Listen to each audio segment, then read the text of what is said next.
Aujourd'hui, nous allons parler de disparition, mais pas celle qui reste à jamais un mystère, non. Aujourd'hui, je vais vous raconter des histoires de personnes qui ont disparu volontairement ou à la suite d'un choc émotionnel et qui ont été retrouvées vivantes parfois des années plus tard. Certaines voulaient simplement s'effacer du monde, d'autres ont fui une vie devenue insupportable et d'autres encore ne savent même pas expliquer ce qui leur est arrivé. Voici 5 disparitions aussi réelles que troublantes qui nous rappellent que parfois, fuir, c'est une façon de survivre. Steven Kubacki, le jeune homme qui s'est perdu pendant 15 mois.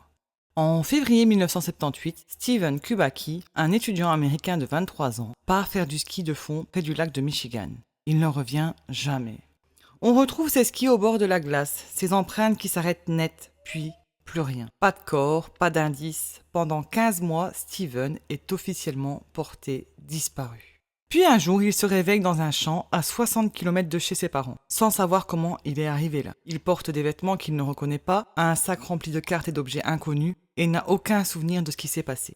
Il dira plus tard « Je ne me souviens de rien, je sais juste que je suis rentré ». Encore aujourd'hui, Steven refuse d'en parler. Certains évoquent une fugue liée à un mal-être, d'autres une amnésie dissociative, et d'autres encore des théories bien plus étranges. Pour l'histoire numéro 2, je vais vous parler de l'histoire de Brenda Heist, l'américaine disparue pendant 11 ans. En Pennsylvanie, en 2002, Brenda Heist, 42 ans, dépose ses enfants à l'école. Puis, elle disparaît, sans laisser de mots. Sa voiture reste sur le parking, son sac vide de réponses. La police pense à un crime. Son mari est interrogé, suspecté. Mais aucune trace, aucun corps. Pendant 11 ans, sa famille la croit morte. Et puis, en 2013, Brenda réapparaît, vivante. Elle s'est elle-même rendue à la police en Floride.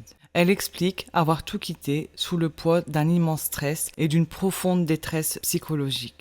Pendant plus d'une décennie, elle a vécu dans la rue en errance, jusqu'à trouver le courage de revenir. Je ne me suis jamais sentie capable de revenir jusqu'à maintenant. Un retour bouleversant qui pose une question troublante. Comment une personne peut-elle disparaître volontairement si longtemps sans que personne ne la retrouve ?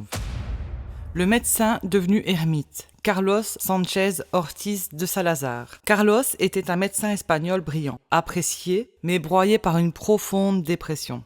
En 1995, il disparaît. Sa voiture est retrouvée abandonnée près de la mer. Tout laisse croire à un suicide. Sa famille est dévastée pendant près de 20 ans, aucune nouvelle. Jusqu'à ce qu'en 2015, des randonneurs croisent un homme au visage émacié, dans les bois de la région de Toscane en Italie. Il vit comme un ermite, dans une cabane faite de briques et de brocs. Lorsqu'on l'identifie, c'est le choc. Il s'agit de Carlos, toujours en vie. Il explique avoir choisi une vie de solitude totale pour se reconstruire loin du bruit, de la pression et de la société.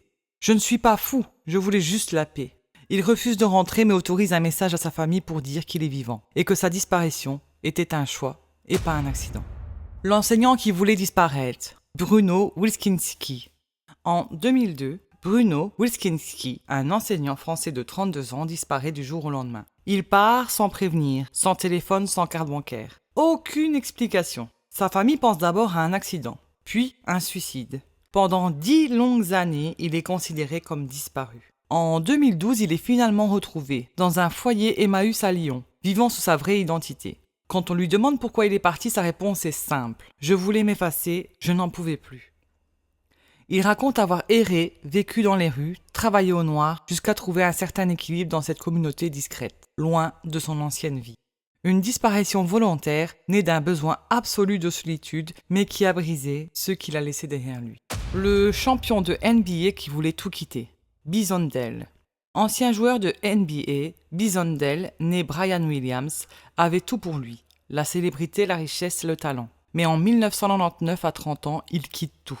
Il prend la mer, avec sa compagne et son frère, à bord d'un voilier dans le Pacifique Sud. Quelques semaines plus tard, il disparaît mystérieusement, ainsi que sa petite amie et le capitaine du bateau. Le frère de Bison revient seul et raconte une version confuse et inquiétante. Mais les autorités n'arrivent jamais à prouver quoi que ce soit. Peu après, ce même frère se suicide en laissant des zones d'ombre béantes. Certains pensent que Bison Dele aurait mis en scène sa disparition pour fuir définitivement la société. Une hypothèse improbable, mais jamais totalement écartée, car aucun corps n'a jamais été retrouvé. Même si cette histoire est un peu différente, elle illustre une chose. Parfois, certains cherchent à se réinventer ailleurs, même si cela signifie tout laisser derrière soi. Ces histoires nous rappellent qu'une disparition n'est pas toujours liée à un crime ou à un accident.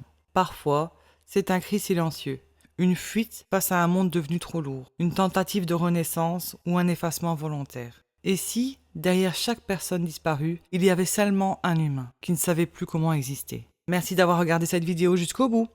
Abonnez-vous, laissez un commentaire pour me dire laquelle de ces histoires vous a le plus marqué et surtout, prenez soin de vous.